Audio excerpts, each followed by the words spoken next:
ઉનાળાની શરૂઆત થઈ ગઈ છે, પરંતુ વાત જ્યારે કચ્છની કરવામાં આવે તો અહીં ઉનાળો સ્થાનિકો માટે અત્યારથી જ આકરો બની ગયો છે।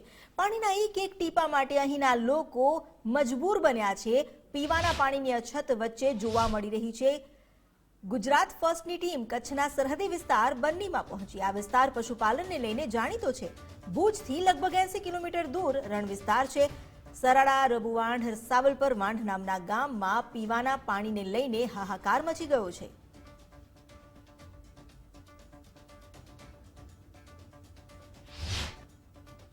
જો શિયાળો અને આપણે વરસાદ તો અહીંયા પાણી આ નીચાણવાળી ધરતી છે, એમાં ભરેલું તળાવ બળાવ વરસાદી પાણી હોય છે। અમારા ઢોરા એ વરસાદી ખાલી 3 થી 4 મહિનામાં આટલી બધી તકલીફ થતી હોય તો વરસાદના અને શિયાળામાં તો અમને પાણી ખપતું પણ નથી પશુઓ માટે, ખાલી પીવાનું જ મળે છે માણસો માટે।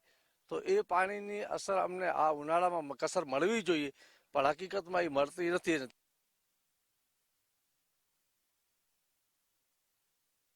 અહીં સમસ્યા છે જ, પરંતુ માલધારીઓની મુશ્કેલી તો તેનાથી મોટી છે। પશુઓ માટે પણ પાણી ન હોવાથી પશુઓના મોત થઈ રહ્યા છે। છેલ્લા 4 થી 5 દિવસથી અહીં પાણી નથી। રુદ્રમાતા ફીડર પર લાઇટ બંધ થઈ જવાને કારણે 4 ગામને પીવાનું પાણી પહોંચ્યું નથી। લોકોએ પાણી પુરવઠા વિભાગને રજૂઆત કર્યા બાદ પણ કોઈ નક્કર કાર્યવાહી નથી કરવામાં આવી।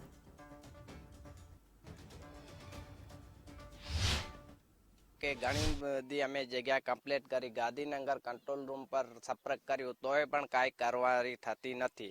ત્યાં અમે 3-4 કમ્પ્લેટનું એક જ નોંધાયું, બીજા ઘણા બધે ગામડા બધી સંપર્ક કર્યો તોય હજી કોઈ કાર્યવાહી થઈ નથી। તંત્રની બેદરકારીને પગલે આજે 4 થી વધુ ગામના લોકો પીવાના પાણી માટે વલખા મારી રહ્યા છે। વારંવાર રજૂઆત કર્યા બાદ પણ પ્રશાસન દ્વારા પાણીનું ટેન્કર ન મોકલાયું। આ પહેલીવાર નથી કે વિસ્તારમાં પાણીની અછત સર્જાઈ હોય, તેમ છતાં તંત્ર દ્વારા કોઈ નક્કર કાર્યવાહી નથી થતી। નવાઈની વાત તો એ છે કે આ સરહદી વિસ્તારમાં માનવ વસ્તી માત્ર 4000ની છે અને તેની સામે પશુઓની સંખ્યા 14000ને પાર।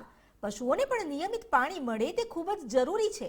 અહીં રહેતા માલધારીઓ માટે પોતાના પશુઓ જ તેમની મિલકત છે, પણ મિલકત પાણી વગર મૃત્યુ પામી રહી છે। ત્યારે તંત્ર દ્વારા કોઈ નક્કર કાર્યવાહી તાત્કાલિક કરવામાં આવે તેવી પશુપાલકોની માંગ છે।